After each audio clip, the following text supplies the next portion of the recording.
भ्रष्टाचार के आरोप में गिरफ्तारी हुई है और इसे लेकर जितनी बार समन भेजा नहीं गए हेमंत सोरेन, भ्रष्टाचार के आरोप में गिरफ्तारी और उसके बाद आपने चल दिया, मतलब हेमंत सोरेन ने चल दिया आदिवासी कार्ड, विक्टिम कार्ड कि आदिवासी के खिलाफ देखिए किस तरह की कार्रवाई कर हर विरोधी को अब डंडों से सुधारा जाएगा।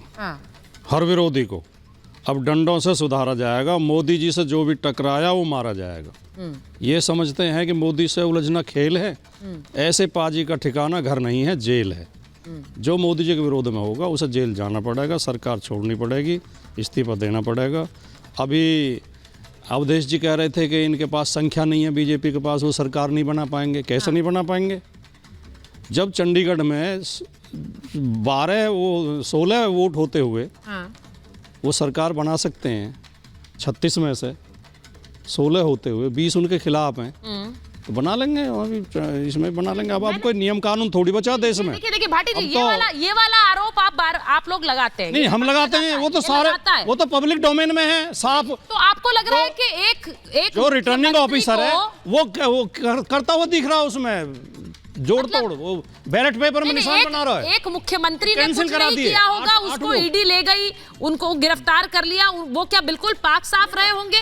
और तब एक सिटिंग चीफ मिनिस्टर पर हाथ डालेगी ईडी? पाक साफ का उदाहरण देता हूं। आपको लगता है एक सिटिंग चीफ मिनिस्टर पर हाथ डालेगी ईडी अगर कुछ ना किया हो? 4.55 एकड़ सेना की जमीन बेच दी गई। पूरे राज्य में लोगों की अरेस्ट। अवधेश जी, पाक साफ का एक उदाहरण देता हूँ, बहुत छोटा, बहुत संक्षिप्त। माननीय आजम खान के खिलाफ इनकी सरकार ने 90 मुकदमे दर्ज किए, जिनमें से 50 कोर्ट में जाकर खत्म हो चुके हैं क्योंकि उनमें कोई सबूत नहीं मिला। कल ही एक मुकदमे बरी हुए, 15,000 रुपए की लूट का मुकदमा था। पहली बात तो कौन विश्वास करेगा आजम खान ने लूट की होगी? 15,000 रुपए की लूट का मुकदमा। कल ही MP MLA कोर्ट ने अपने फैसले में लिखा है कि लूट का कोई सबूत नहीं मिला, ये घटना हुई नहीं, घटना होने का ही प्रमाण नहीं मिला। अब जब जंगल राज चल रहा हो, जब चारों तरफ अन्याय अत्याचार चल रहा हो, तो कौन क्या कहे? अब वो जो 2 साल परेशान हुए, जेल में रहे, तारीखों पे घूमे, उसमें वो परेशानी का क्या मुआवजा होगा? अब आप मुकदमे लिखे जा रहे हैं, जो भी विरोधी है, किसी को ईडी से फंसाया जा रहा है, किसी को मुकदमे में फंसाया जा रहा है, किसी को इनकम टैक्स से फंसाया जा रहा है, किसी को CBI से फंसाया जा रहा है। के शर्मा जी, आप जवाब देना चाहते हैं? उससे पहले प्रेम कुमार जी के पास जाऊं। वो कह रहे हैं सारे फर्जी मुकदमे, ये सारे फर्जी मुकदमे, इनमें कोई तथ्य नहीं है। नहीं सुचेता जी, मुझे ये बता दे भाटी साहब कि इसी झारखंड में कांग्रेस के सांसद के घर से 500 करोड़ रुपए जब्त हुए। 500 करोड़ रुपए ईमानदारी के हैं भाटी साहब, हरिश्चंद्र की कमाई है वो। आप दे दीजिए तो जवाब वो देगा, मुझसे बताओ। ये पार्थ चटर्जी के यहाँ से पश्चिम बंगाल से गुलाबी नोट, ये तो आप तो साइड उन्हीं की ले रहे हैं कि फर्जी मुकदमे हैं। भाटी जी, चैनल ने दिखाया ना। नहीं, मैं तो उदाहरण देकर बाकायदा तथ्यात्मक बात आप सुनिए। नहीं भाटी जी, आप आजम खान पर बोलते हैं तो ठीक है, वो आपकी पार्टी के नेता है, लेकिन अगर आपने ठेका ले लिया JMM के नेता को भी बचाने का, बाकी पार्टियों के नेताओं को भी बचाने का, आपको नहीं पता आप कौन सी कौड़ी मोल ले रहे हैं? आपको नहीं पता है इस मामले में क्या है? हेमंत सोरेन को केवल बीजेपी विरोध मैं आजम खान की बता रहा हूँ। अगर नीतीश कुमार पलटी ना मारते तो नीतीश कुमार भी जेल में होते। MP MLA कोर्ट ने कुमार को फंसाया जाता। ये खेल इस देश में चल रहा है। सुन लीजिए, आजम खान, सुचेता जी। हाँ, बोलिए जवाब दीजिए। परेशान मत होइए, हाँ, इतना परेशान मत होइए। परेशान तो होना पड़ेगा, आपने देश में लोकतंत्र खत्म कर दिया। हुई है या नहीं हुई है? परेशान तो होना पड़ेगा। न्यायालय, हाँ, लोकतंत्र तो हमारे समझ नहीं खतरे में साहब। जब छाती पीट के मुलायम सिंह घूमते थे कि यही कांग्रेस की पार्टी CBI और इसके माध्यम से मेरे ऊपर दबाव बना रही है, तब तो आप कांग्रेस के रास्ते पे जा रहे हो। मुलायम सिंह क्या झूठ बोल रहे थे? आप कांग्रेस के रास्ते पे जा रहे हो। आपकी आदर्श कांग्रेस है। घूम के आरोप लगाया है ना आप लोगों ने।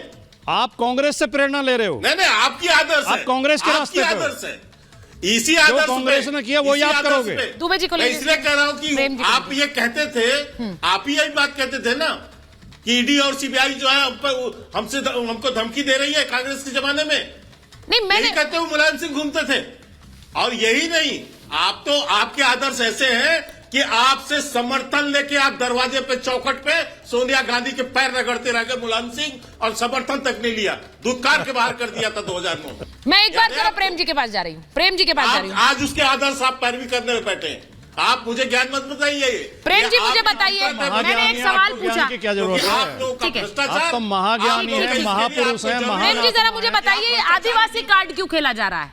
आपने भ्रष्टाचार नहीं किया है, आपने गलत नहीं किया है, तो आप छाती ठोककर ये कह सकते हैं, अपने कार्यकर्ताओं को बता सकते हैं, लेकिन आदिवासी मुख्यमंत्री को प्रताड़ित किया जा रहा है, ये कौन सी टोन है? देखिए सुचारिता जी, सबसे पहले मैं एक बात बोलना चाहता हूं जो संवैधानिक स्थिति है, फिर मैं आपके प्रश्न का उत्तर दूंगा। वो है कि कोई भी प्रदेश किसी मुख्यमंत्री या कार्यवाहक मुख्यमंत्री के बगैर नहीं रह सकता। और 20 घंटे से ज्यादा समय हो गए हैं, झारखंड में न मुख्यमंत्री है न कार्यवाहक मुख्यमंत्री है। होना तो ये चाहिए था कि राज्यपाल को या तो तुरंत राष्ट्रपति शासन से सिफारिश करना चाहिए था, या तो कार्यवाहक नियुक्त करना चाहिए था, या फिर अगली सरकार की संभावनाएं देखनी चाहिए थी। इनमें से 3 में से कोई भी काम राज्यपाल करते नहीं दिखे हैं, अपने उत्तरदायित्व का निर्वहन करते नहीं दिखे हैं। राज्यपाल की बर्खास्तगी की मांग का समय है, ये समय राज्यपाल की बर्खास्तगी की मांग का समय है कि कैसे एक प्रदेश बिना मुख्यमंत्री और बिना कार्यवाहक मुख्यमंत्री के है। नहीं पर राज्यपाल, इस प्रश्न के बाद नहीं सर, राज्यपाल का विवेक है, वो समय ले सकते हैं परिस्थितियों को भांपने में। नहीं, ऐसा विवेक नहीं है। आप ये कह रहे हैं कि उनको बर्खास्त कर दीजिए? नहीं, कोई भी प्रदेश बगैर कार्यवाहक मुख्यमंत्री, बगैर मुख्यमंत्री के 20 घंटे से ज्यादा समय तक नहीं रह सकता। ये संवैधानिक बात मैं कह रहा हूँ।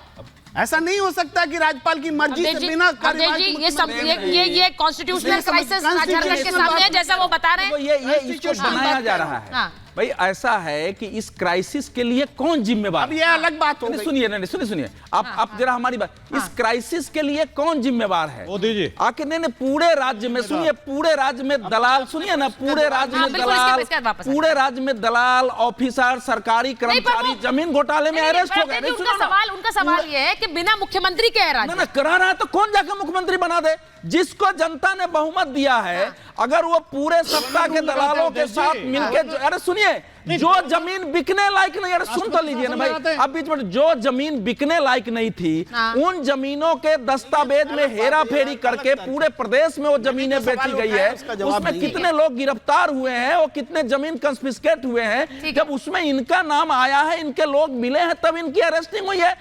इनको ईडी ने कहा कि हम आपको अरेस्ट कर रहे हैं, इन्होंने मेमो पर वो सवाल प्रेम जी अपनी बात, वहाँ कुछ एक्शन है, वहाँ कुछ एक्शन है। एक मिनट, कौन रिस्पॉन्सिबल है? क्या गवर्नर रिस्पॉन्सिबल है? वहां से तस्वीरें आ रही हैं,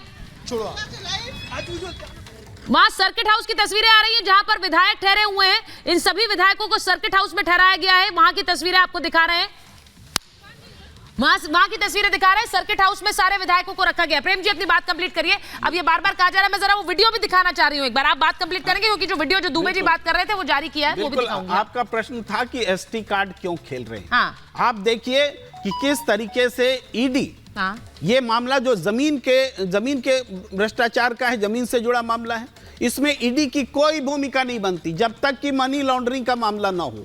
और बिना भूमिका के ईडी एक आदिवासी मुख्यमंत्री, देखिए आप भी वही लाइन ले रहे हैं, वही विक्टिम कार्ड आप भी चल रहे हैं। मैं आपसे सवाल पूछ रही हूं, एक आदिवासी मुख्यमंत्री को प्रताड़ित कर रहे हैं। सुनिए, उनके घर में सर भ्रष्टाचार में ना आदिवासी और नॉन आदिवासी, तो कैसे होगा? आप बोल रहे हैं तो जवाब लीजिए। हाँ, लेकिन आप वो घर उठा रहे हैं जो कि लीज पर है, झारखंड सरकार की लीज पर जो घर है, उस घर में उनकी गैर मौजूदगी में नॉन आदिवासी अफसर, एक भी आदिवासी ना SC ST के लोग जा करके जबरन एक गाड़ी रखते हैं, पैसा रखते हैं और कहते हैं कि हेमंत सोरेन का है। हेमंत सोरेन कहते हैं ना मेरी गाड़ी है ना वो 36 लाख रुपया। ये कैसे आपको पता है कि जबरन ईडी के अफसर जाकर वहां पर पैसा रखते हैं, गाड़ी में रखते हैं?